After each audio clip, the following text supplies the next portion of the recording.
How are you?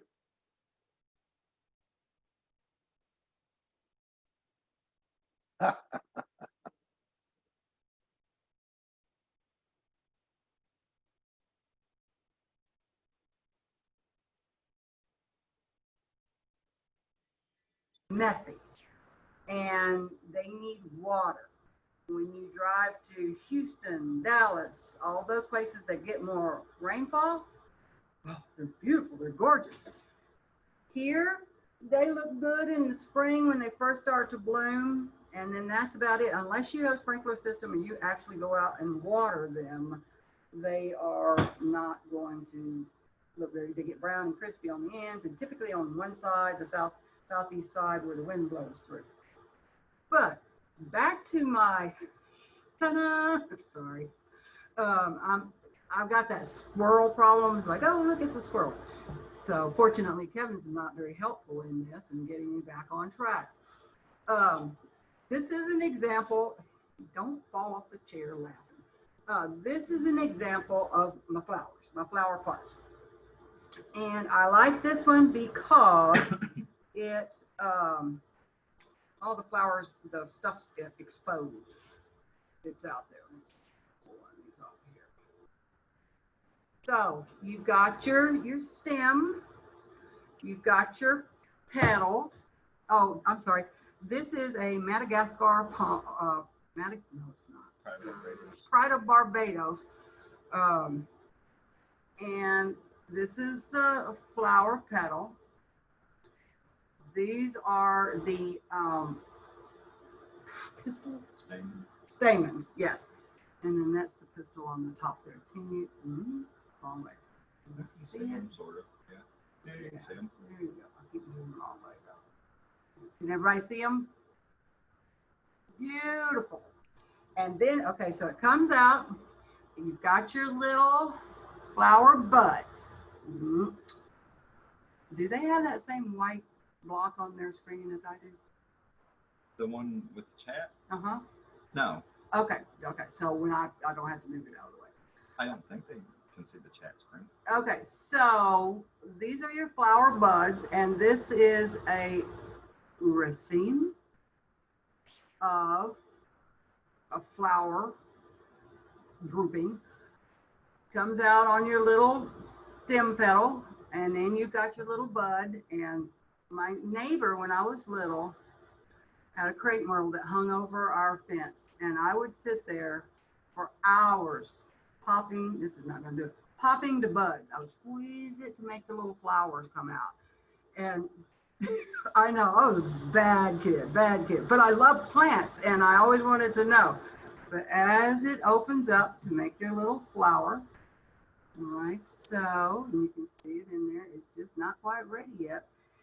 Once it opens into its flower, it continues to open up. It's got more buds there, but further down, it will have its seed pods.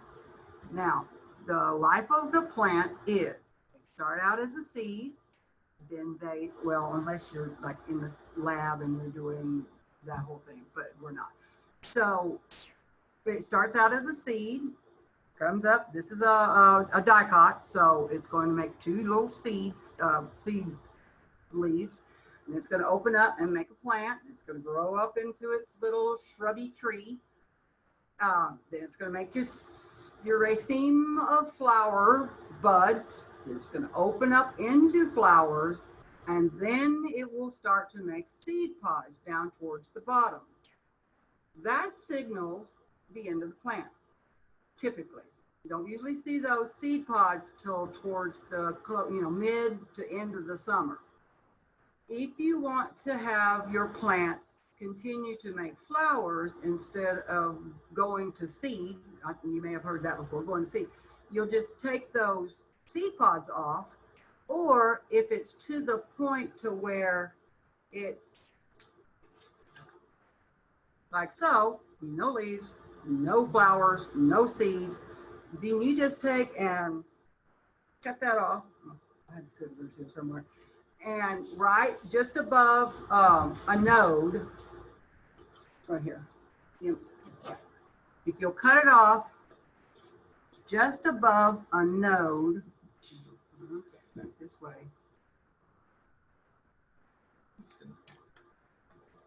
right here where that node is, it'll start another stem, and it will make the plant bushier, more flower points, and continue to bloom and look good until we get that first good hard frost that knocks all of its leaves off and looks like dead sticks all winter long until it comes out again in April.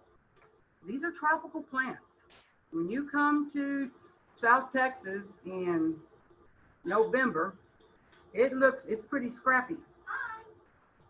What's that? Sorry. Oh, I'm sorry.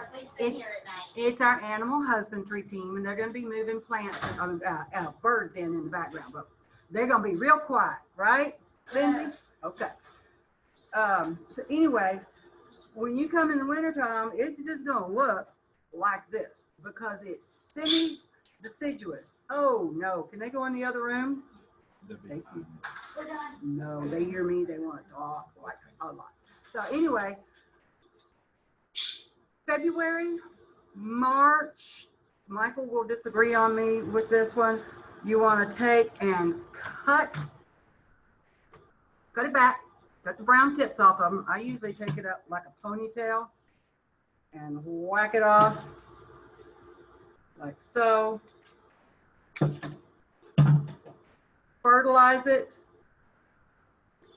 mulch it, water it, and within 2 to 4 weeks, depending on the soil temperature, typically soil temperature hits about 65 degrees. You can look at the USDA soil temp map. And when that soil temperature hits about 65 degrees, that's when you can start fertilizing your lawn, cutting back all your tropicals. That's when everything's going to really burst out and look good.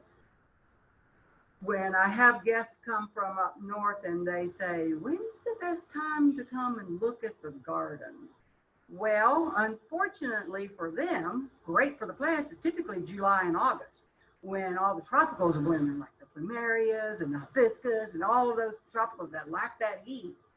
But for the guests, they're standing out there, they can't see anything pretty because they're just sweating to death. So we do what we call, rotate. Oh my gosh, Kevin. Okay, that was me, not you. Look at what's on the back of here. That's an IO caterpillar. That will sting the crap out of stuffings out of you. Good. Okay. I don't know if y'all can see that. Can y'all see that caterpillar on the back of there? Sure is. It's an IO, and they're beautiful. They make a beautiful moth. You're the one But that picked it. I'm gonna have to save that for Jeanette. Anyway, soil temp 65. That's when you put out your tomatoes. It's usually end of February, first part of March. Things start blooming. They start looking good. So I would say the best time to come out to the gardens would be February through May. Mother's Day is the end of the days that you can stay outside. Everybody, plants all their flowers. Oh, they look good. And then Mother's Day gets hot.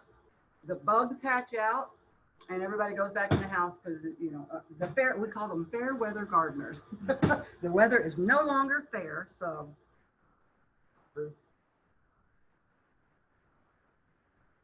So I'm assuming everybody's understanding everything and have no questions or. I've seen no questions yet. Okay. Everybody's like, when's she gonna get done so I can go eat my dinner? No, you have an hour still. So. Oh, I have an hour still. Okay, so that was your flower parts. Now,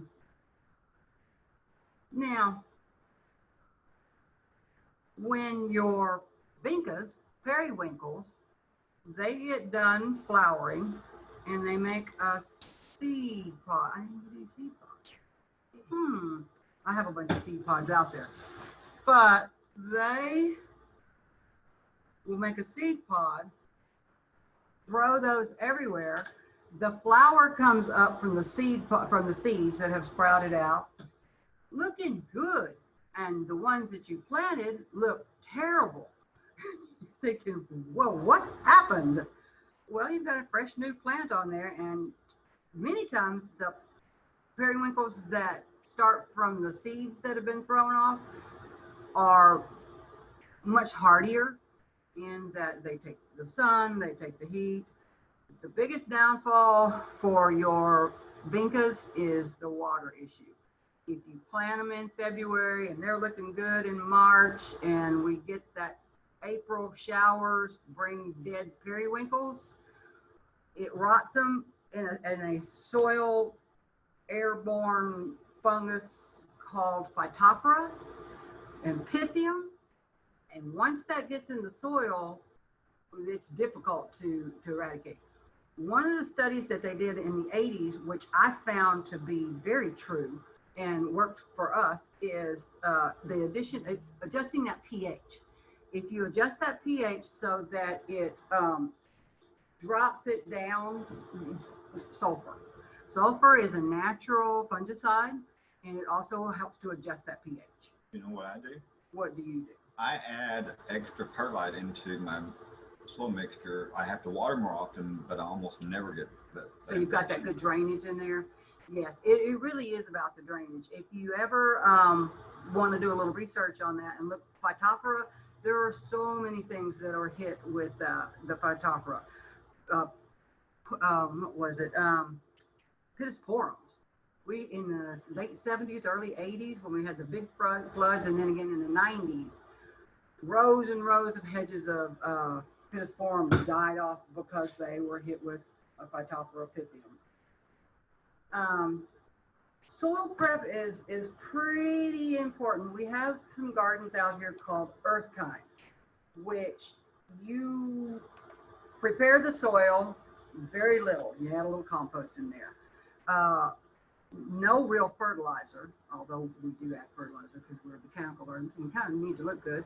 But also it's drought tolerant. So you put in plants that are either native or naturalized that can take the weather and the soil of your area and not require a whole lot of care, a lot of fertilizing. You don't have to be out there watering them all the time.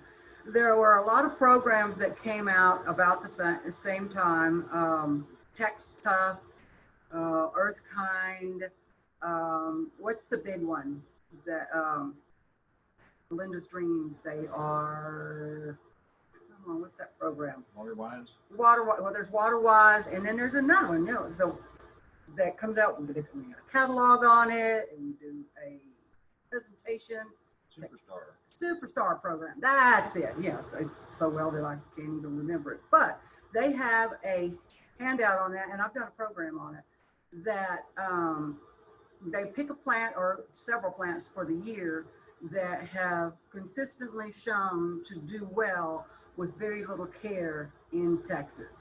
Get one of those handouts, figure out what those superstars are, and plant those. Now, as a gardener, you want a challenge. Don't you want to be challenged in your plants? I want to grow that plant that grows in, I don't know, Holland. I want to grow tulips every year. I want to grow tulips.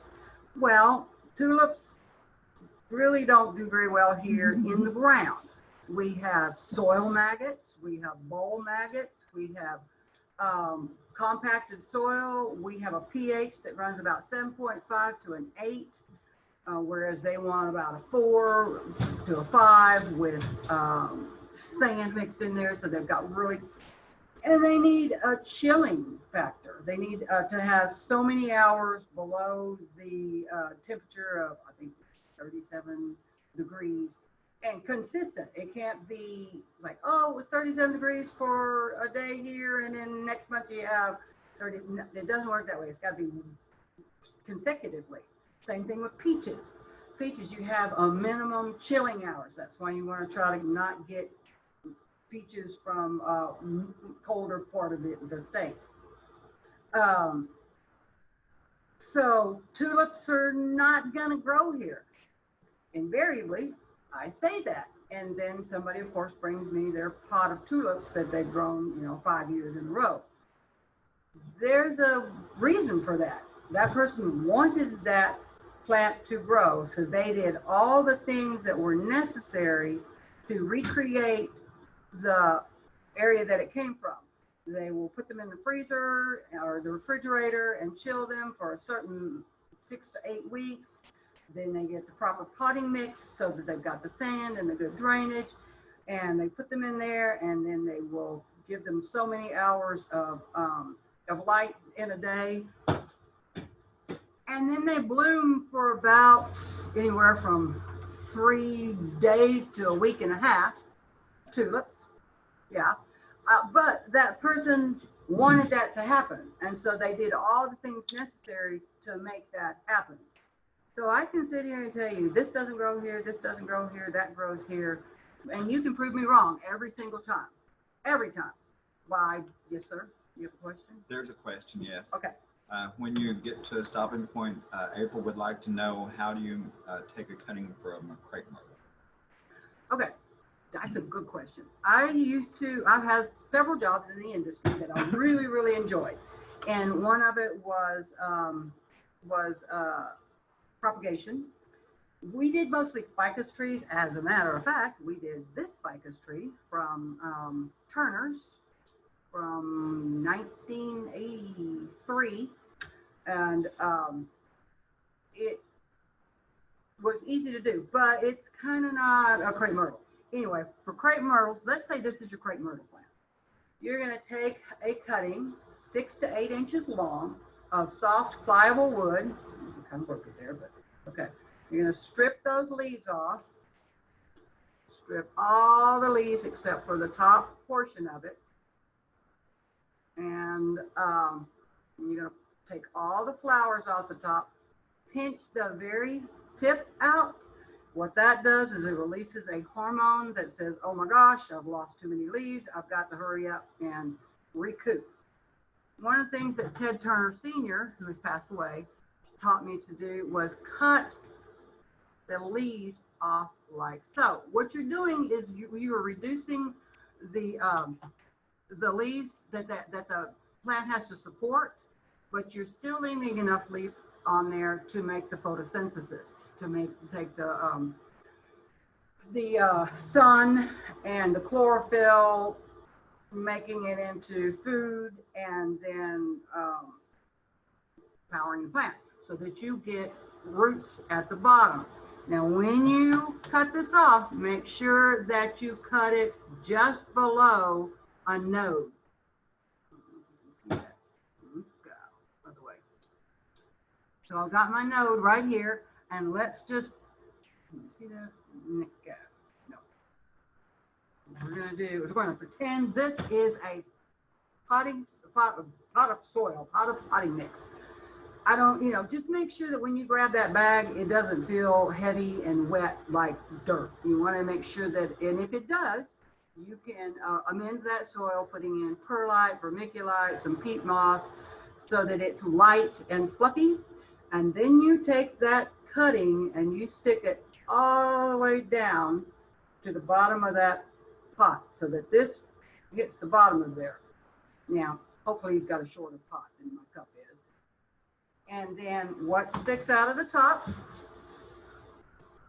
you will take a Ziploc baggie, you can see it, put that baggie over the top, put a rubber band around it, and then leave it there. Put it off in your outside on your porch or somewhere in the shade. It needs to have sun, but dappled filtered. Don't put it in your garage to try to root it. And you'll see the Ziploc baggie expand and release, expand and release. So you're making like a terrarium so that it keeps the moisture in, making a miniature greenhouse, kind of like a Quonset hut. 6 to 8 to 10 to 12 weeks later, you will have some roots at the bottom. Don't get excited. Just wait. You should probably keep it in there for about 6 to 8 months until it starts to leaf back out, and you may be more successful. You may have that green thumb that oh, it's a miracle. Look, it rooted in 2 months. But once it gets rooted in there, you can take that top off.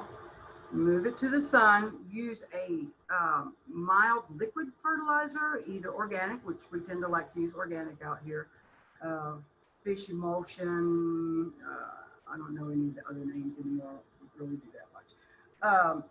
Fertilize it with that about every month and a half or so, and then next year or 2 years, move it to a bigger pot, 2 more years to a bigger pot. It takes a long time. That's kind of why plants, well, not kind of, it is exactly why plants are so expensive. It takes space, it takes labor, it takes fertilizer and water and time. And time is money. You've heard that before. Time is money. Now, my crepe myrtle that I had cut down in the front yard, both of them, I got crepe myrtles everywhere. Can I dig those up? Successfully. I think the percentage is 40%. Yeah, about 40% of the cuttings the plants that you dig up. And when you dig it up, you got to have roots on the bottom of here. Be very careful. Cut that top off. Again, when you lose roots, you have to have a balance and you have to lose top. So, losing roots, you got to lose top. Stick that in your pot. And sometimes they go and sometimes they don't. You'll get ants in there, you get root maggots, you get rabbits out here. I have a rabbit named Bernard who, I know it's the same rabbit. It is, he's got a chink out of his ear. I don't know what happened to his ear. I did not do that, but he's been here about 6 years now, and the bobcat hadn't got it yet, but he eats everything I put out there. What do I do to keep the rabbits out? Blood meal. It smells like a slaughter out there. So nobody comes around for a whole long, even customers don't come around for a while. But if you take blood meal and put it around your plants, like when you're planting flowers, annuals, zinnias, perennials, that kind of stuff, that's the first thing they're going to go for. The javelinas, all those guys are going, oh, look, they've laid us out a buffet. Where you take that blood meal, you put it around there, no unbroken lines. If you leave one little opening, I don't know how, but they find that opening and they just slither on through, they eat the plant and they come back out. We have nutgrass. Where's my nutgrass? Where's my nutgrass? Okay, it's a little dried out because we've been digging it for ever and a day. Nutgrass, this goes into roots, yeah. Nutgrass is a bulb. Rhizome bulb? No, just a bulb. And it comes up and it's pretty. I mean, it's shiny normally, and it sends out a little root. And on, sorry. And on the end of that root, can you see it coming? The bulb. I can see it, but I don't know if they can or not. Okay.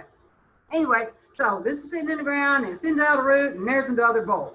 Poop, comes another one. Poop comes. Well, in the springtime, they get some pretty big bulbs on them.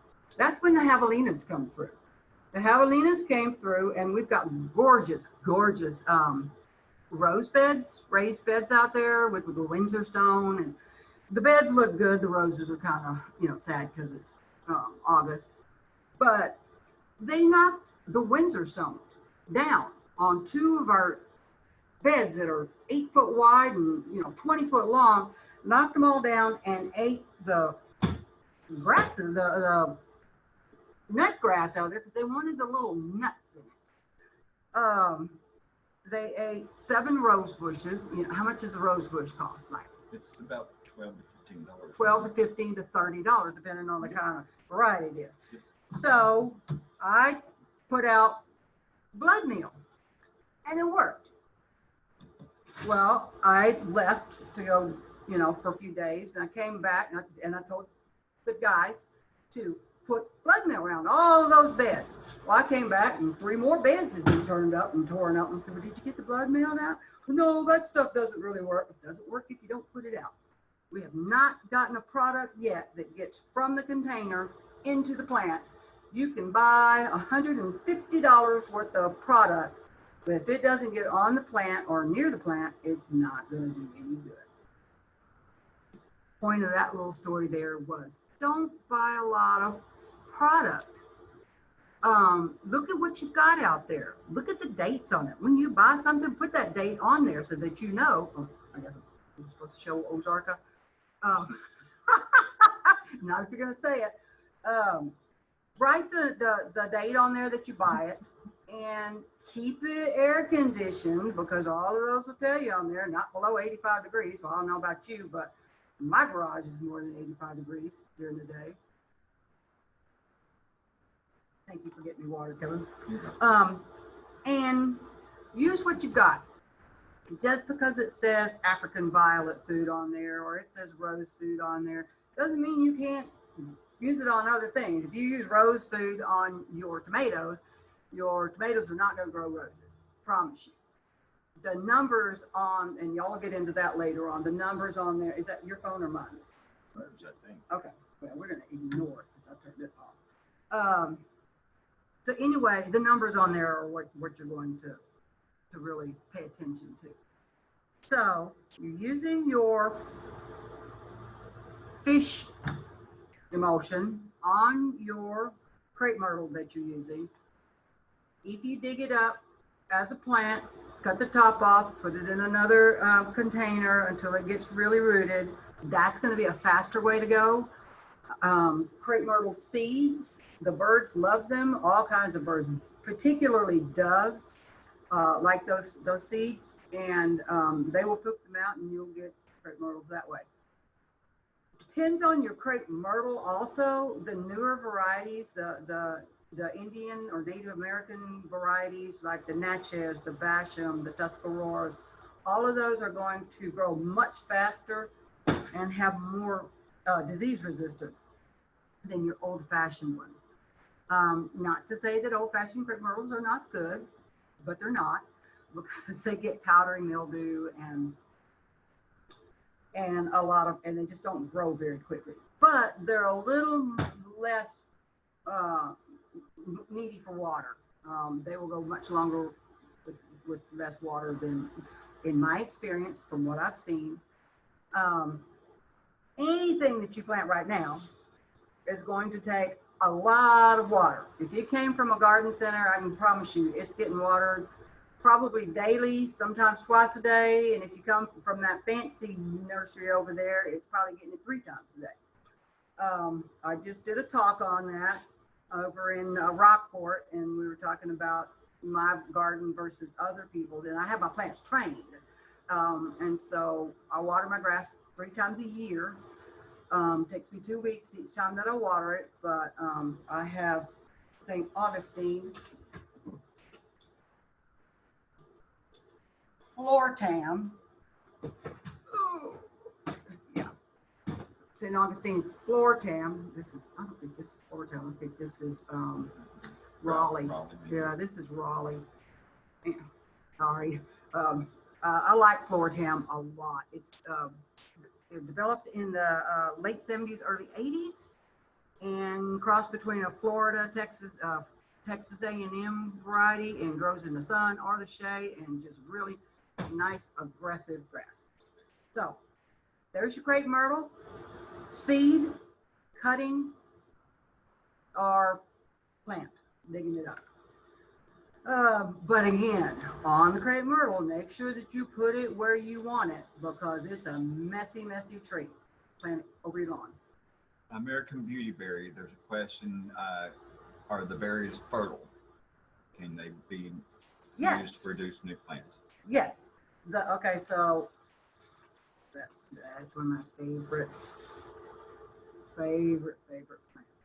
Oh, we seem to be having lots of propagation questions, huh? We do have a lot of propagation questions, and fortunately, I'm really good at that. But that's not what I'm supposed to be teaching. I understand. Can you see the flowers on here? Mm-hmm.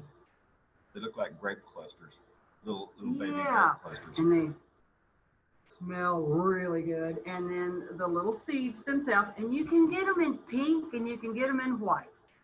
Why?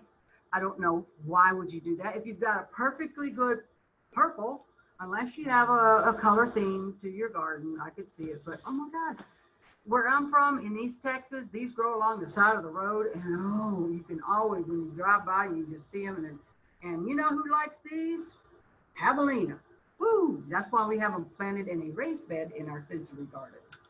But again, a good way to tell, you know, how viable the seeds are is you take 10 seeds, you wet a paper towel, put it into a Ziploc baggie, put the 10 seeds in there, zip it up, hang it in a window, tape it up there, and however many seeds sprout, that's your percentage of propagation of how many plants you're going to make. How long from a seed to a plant on that?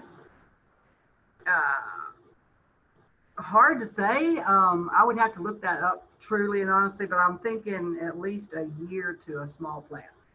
Unless, of course, it's eaten by a bird, which would be my cardinals. And then, you know, it passes through their digestive system and boom, poops it out somewhere. And next thing you know, you have a beautiful plant. So that was fruits. This is a fruit and a seed. When the flower makes a seed or a fruit, and then it turns into that seed, and it turns really, really brown and drops to the ground and sprouts. I thought I had another one that I wanted to use that for. I got a really desiccated one here. And then see that one. So when it gets to that brown part, dries out, that's when it's typically ready to, if you pick them before they're ready, they just rot. If you wait until they're dry enough, and they can dry, most plants can dry inside on a cardboard box or whatever until they're ready to plant. Now, pomegranate fruit. Okay, y'all seeing that? When are pomegranates ready? In the fall. Don't you know that for Christmas, you always see them? I'm going to be okay. I'm not going to cut my finger off. Probably. Okay.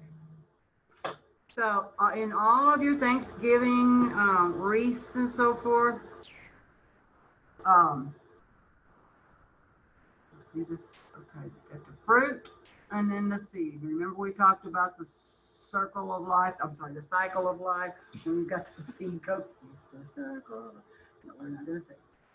Seed, plant, flower, fruit, seed. I know Kevin's going to choke to death over here laughing at me.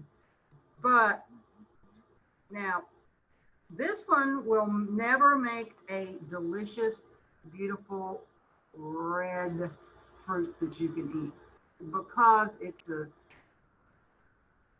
ornamental variety.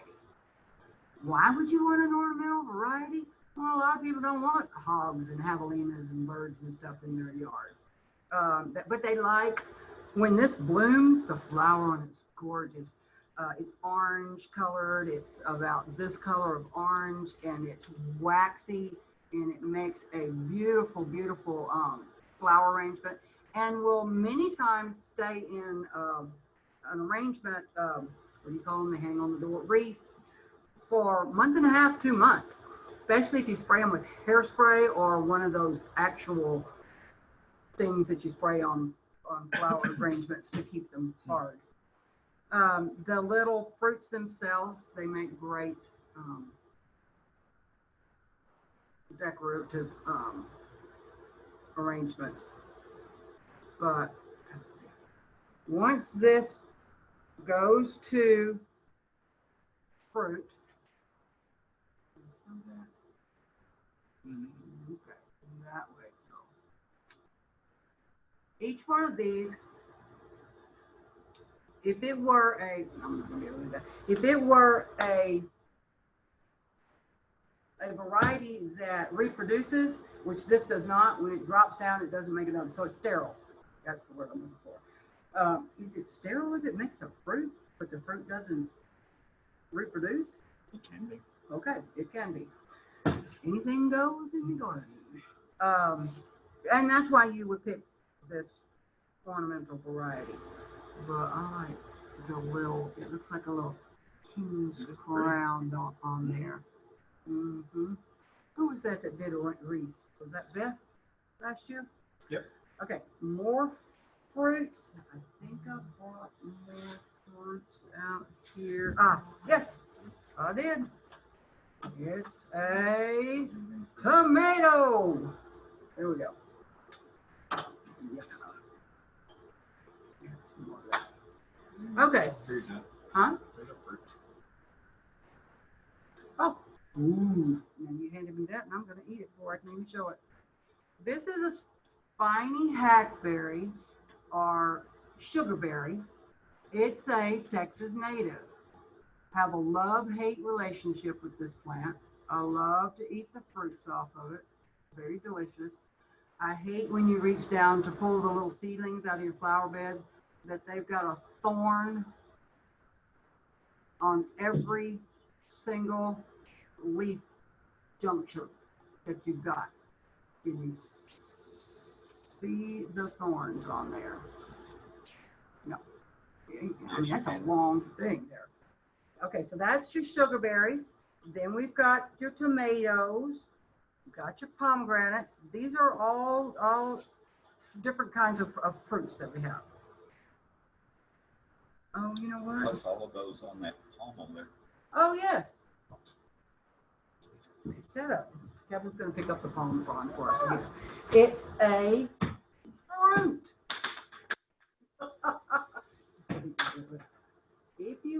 Okay, so these drop everywhere at the entrance to the garden. And we have people coming from all over the world that come out here and they're like, can we have some? And I give them a giant bag and say, here, please take hundreds of them.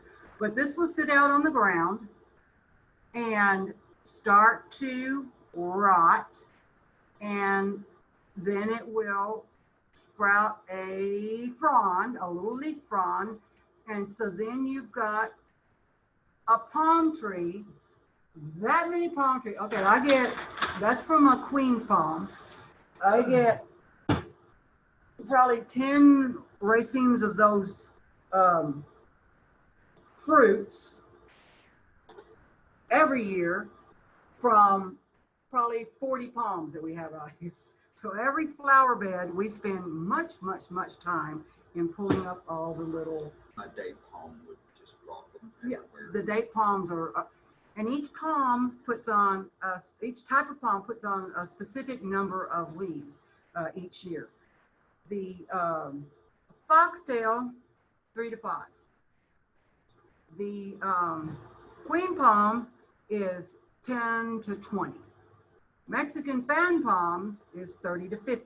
I learned this in a palm, I took palm class twice, 2 years in a row.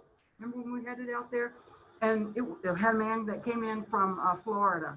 And that was one of the most, the interesting tidbits of information that I learned from that. And the lack of potassium and phosphorus in our soil is what causes them to turn brown and crispy. It's not lack of water. It's lack of that nutrient fertilization. Potassium, yes. And so that's where, in that situation, a palm fertilizer would be preferable. But if you're not going to go out there and buy a palm fertilizer, you can usually get a lawn fertilizer that has a good high amount of potassium in there. But these are not, they're seeds, but they're fruits. Same thing. And then it pops out the little, oh, look, it's getting ready to sprout. Would you like a palm, Kevin? No. Okay. So that's your fruits.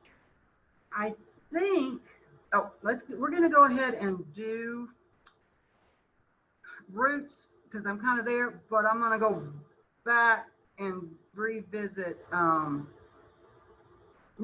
we're coming up to leaves. Okay, I thought I had gotten ahead of myself. Sometimes I look back and I'm somewhere back there and I should be up here. No alcohol in that cup. Not probably should be. So rhizomes. That's the one that I was the most excited about. When I was showing you the grass earlier,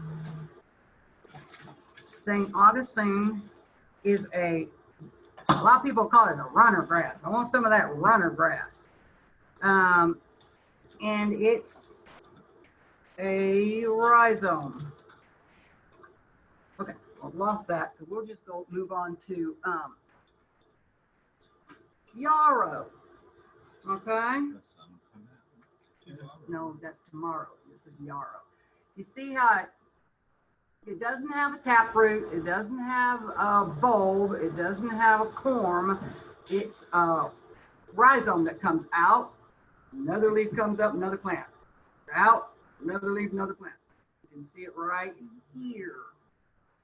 And that's where I was showing you also the, here we go. The nutsedge rhizome, St. Augustine.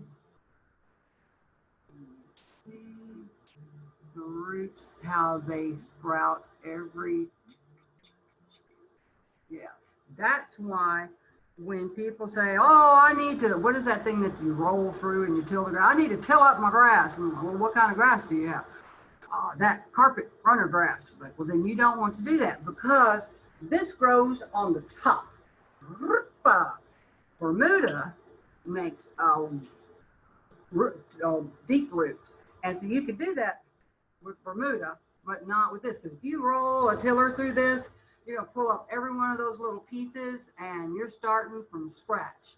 If you have a dead spot in your yard, number one, you need to figure out why. Is it a fungus? Is it where the mailman walks every day and so you've got compacted soil? Is it because you're overwatering or underwatering? Is that the birds? I heard a flutter back there. And typically what I always recommend is a composted material. And I'll say, dump that bag out there. You won't got to smother it. Well, you're going to take a broom and you're going to sweep that so that the compost filters down to where that root system is. You can cover up a third of that blade of grass and it will pop up through there and it's a miracle. It just pops right up through there. If it's because the neighbor, the mailman or your neighbor comes through that space every day to deliver your mail, you need to put stepping stones there because your soil is compacted. You're never going to change his path. So you need to outthink some of this stuff. It's like, okay, what's my, that's where I am with a lot of our projects around here. Trying to out my poor neighbor, Juan. He's an awesome man. Raised his grandchildren there. Now he's raising his great grandchildren. He's 1 in a million. He's 1 in a million, and he's out in that yard every day when he comes home. We call it therapy watering. He's got that hose, and he's just watering and watering and watering. And no matter how many times I tell him you're rotting your grass out, he's still gonna water that grass because then if he has to water the grass, he doesn't have to go in the house. I'm thinking that's what it is. So every year in the fall, when his grass starts to rot out, I go to the garden center and I buy him. I like composted cotton burr. That's my favorite. And so I spread that out and I sweep it in, and he comes out the next day and he waters. And so his grass comes back. So I always get cakes, barbecue. Oh man, good food because he cooks all the time. His wife is a baker and he cooks, and so it's kind of a win-win thing. If I can get his grass to green back up again, he's happy. But if you water when you do not need it, you're gonna rot that root system out for many reasons. Now, well, how about if I bring in a big giant load of topsoil? No. What happens is you're bringing in a big old load of weeds. Where did that topsoil come from? What kind of weeds does it have in there? Are you going to cover up too much of your grass?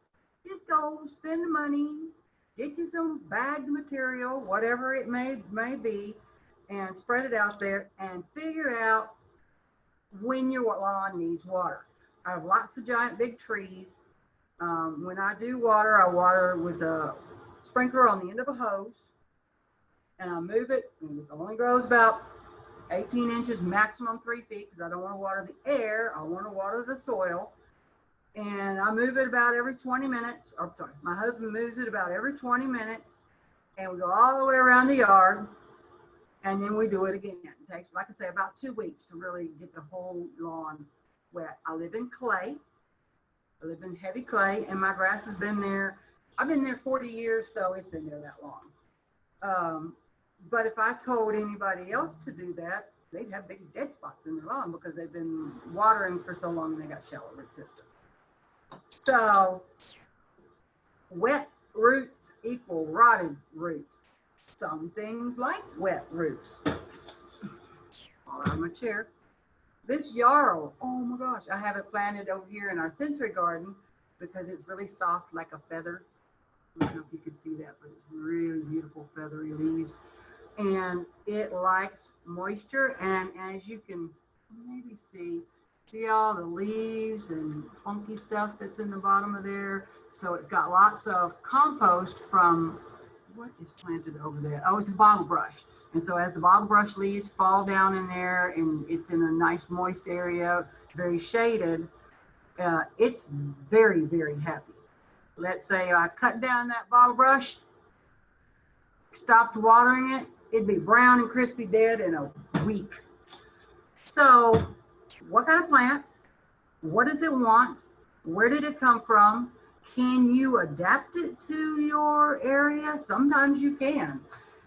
Make it grow kind of thing. But a lot of people really, a lot of gardeners, you know, just love their plants to death. They love them. That is not my problem. I do not have that problem. My plants are waiting at the door going, please give me some water, which drives my friend crazy, but that's okay. So that's some of your roots. Now, do we do taproot? We don't have a taproot. So. That's okay. Anyway, taproot's like trees, like carrots that go straight down in the ground. And then you've got fibrous. What's a fibrous root?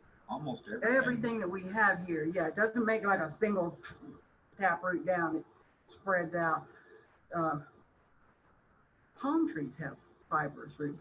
If you mulch up over that palm because you didn't like the bottom of there because the yard man keeps weed eating the bottom of it and knocking nicks out, it will make roots wherever you put that mulch. Sometimes it makes roots without you putting the mulch or the compost around it. So, buds, nodes, stems. You have about 15 minutes of time?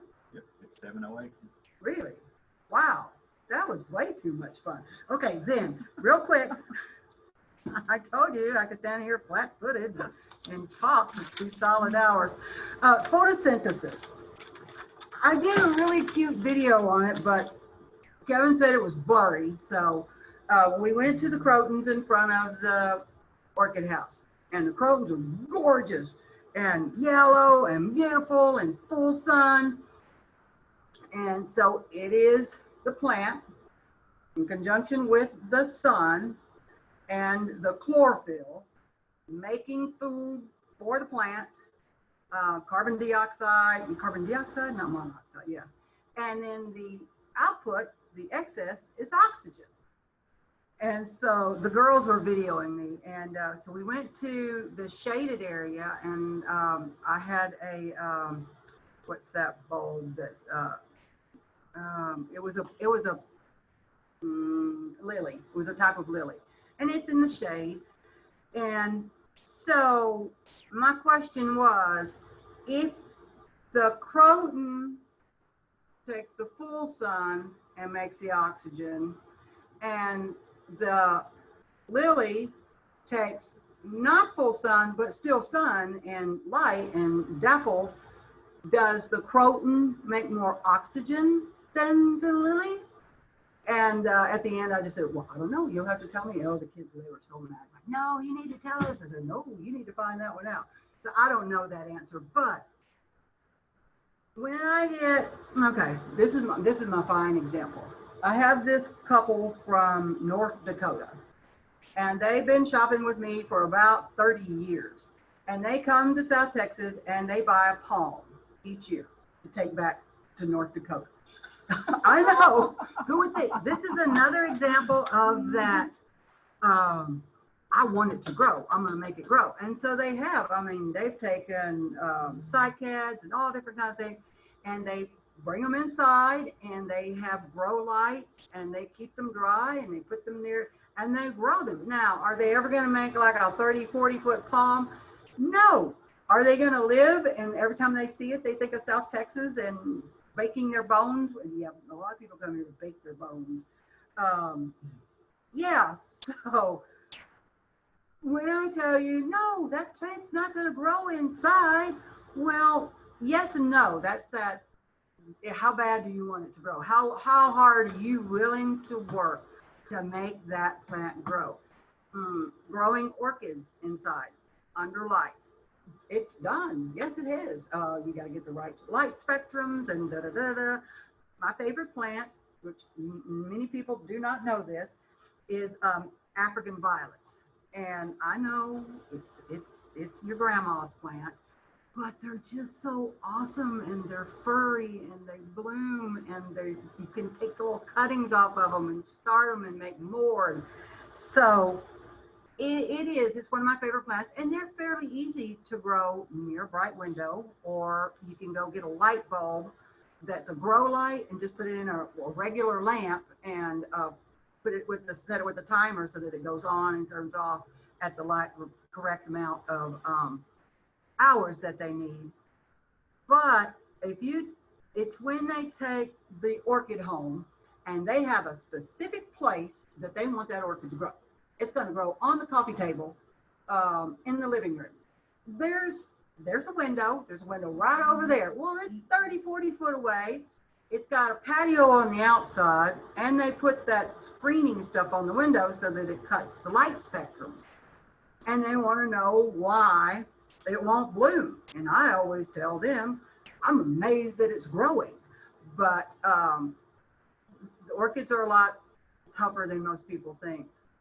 But that's where the gardener, is not willing to do what the plant needs in order to make it prosper and do well. I think it was your orchid man that used to say, when somebody would say, how do you save an orchid that's not doing so well? And he would say, you can't save something that's already dead.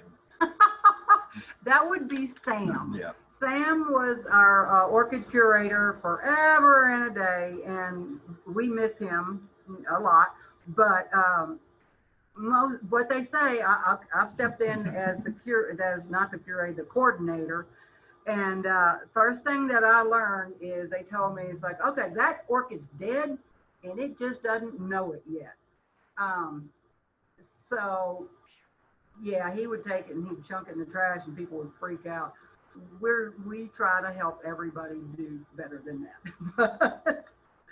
But we did the flower parts. We did the. You're down to leaves, I think. Huh? I think you're just down to leaf shapes. Okay, leaf shapes. And Kevin worked really hard at getting leaves for me. So this is a. What the heck is this? This is a palm that You told me it was a type of bamboo. Bamboo. Oh yes, it's a bamboo, and it's alternate pinnate. Oh, this one was a good one here. This is the Ming Aurelia. No, not Ming Aurelia. It's a Ming Springeri, and it is whorled. It's a whorled leaf. Yeah. Hold it up there because it goes around and around and around. I don't know if you can see that it's whorled or not. I don't know either. But where's my palm? Okay, so here we've got. Here's my palmate, right? Because it looks like a palm. Okay, and you can see on this one, you can see the vein structure, the venation in there. This is your huh? That's a palmate also. It's a palmate also, and this is your sycamore, alamo tree. But this is a palmate. It's marijuana. We grow it out here in the Century Garden. No, we don't. It's not. It's a Dizygothia. Yeah, it's a Dizygothia. Makes a really pretty little red flower on there. I didn't set it up on that one. We had another one here though, Kevin, that was really, really nice. But that's okay. Anyway, and then this one is your lance shaped with the parallel venation in it. Ask them if it's a monocot or a dicot. Okay. Is it a monocot or a dicot? Okay, there we go. It's too close, girl. Monocot. It's a what? I'm gonna say monocot because it looks like there's parallel venation. Yeah, it's a monocot. Very good. Who was that? I don't know. Who was that? That was me, Hannah. Hannah? It was me, Hannah. Me, Hannah. All right, very good. Do we have the simple one? Yes. Somewhere. I know.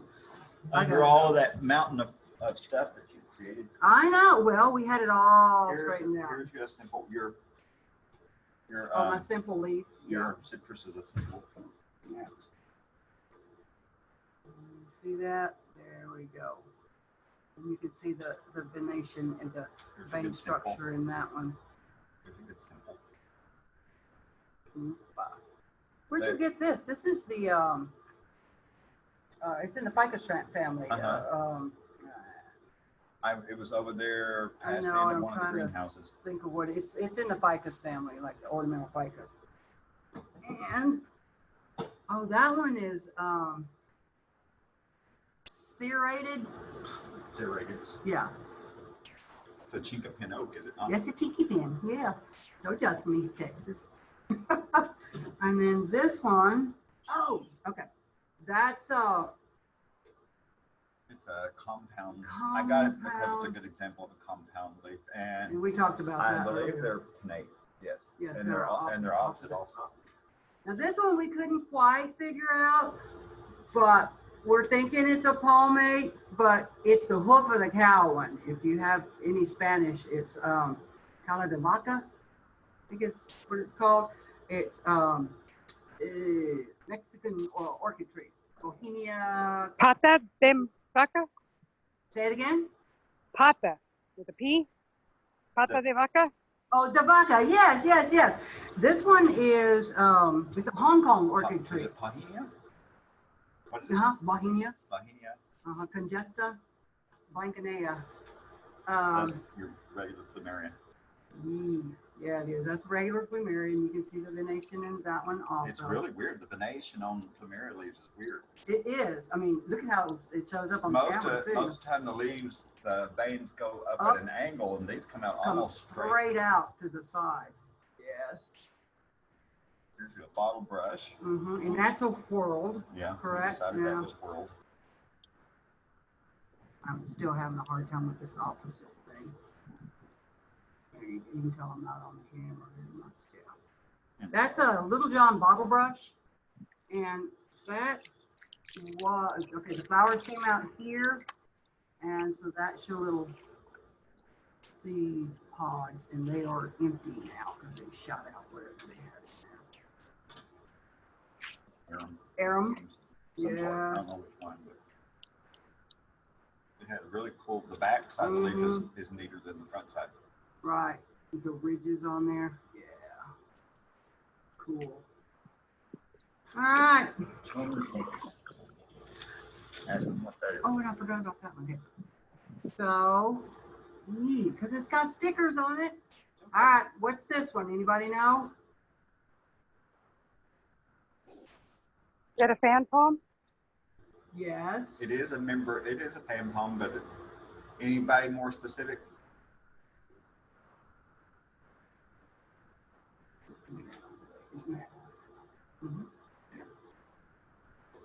Is that a pygmy date? All right, that was Kevin. So we'll move on that. But I want to know: is it a monocot or a dicot? Because it's a palm.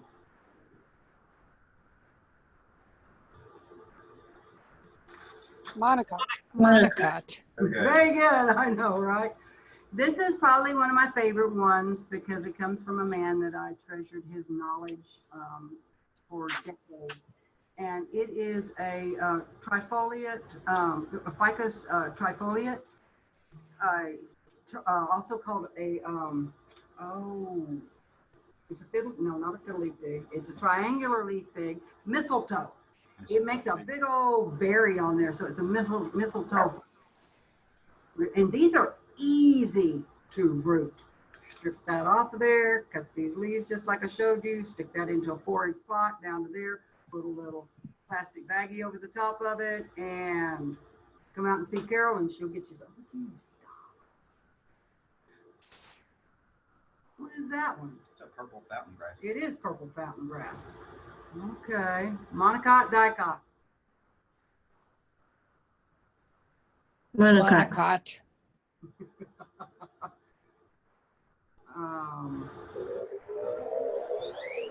Oak tree? Hey, oak?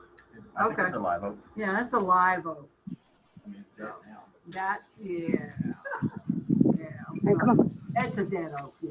No. Kevin, it's so funny. Now, this would have been one of the little winners that came up. Trying to get in.